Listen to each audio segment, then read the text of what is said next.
ఢిల్లీ మద్యం పాలసీ కేసులో ఢిల్లీ ముఖ్యమంత్రి అరవింద్ కేజ్రీవాల్కు సుప్రీంకోర్టు బెయిల్ మంజూరు చేసింది.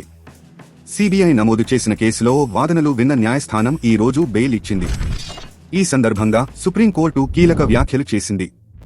సుదీర్ఘ జైలు శిక్ష వ్యక్తిగత స్వేచ్ఛను హరించడమే అవుతుందని న్యాయస్థానం వ్యాఖ్యానిస్తూ కేజ్రీవాల్కు షరతులతో కూడిన బెయిల్ను మంజూరు చేసింది. మద్యం పాలసీ కేసు గురించి మాట్లాడవద్దని సూచించింది. 10 లక్షల వ్యక్తిగత బాండ్ సమర్పించాలని ఆదేశించింది.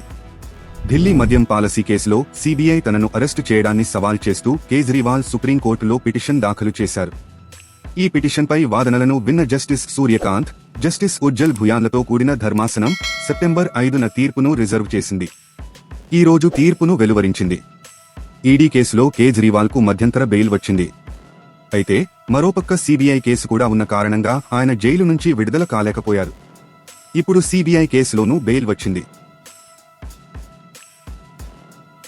తాజా సమాచారం కోసం లైక్ చేయండి, సబ్స్క్రైబ్ చేయండి, నోటిఫికేషన్ల కోసం గంట సింబల్ ఆన్ చేసి పెట్టండి.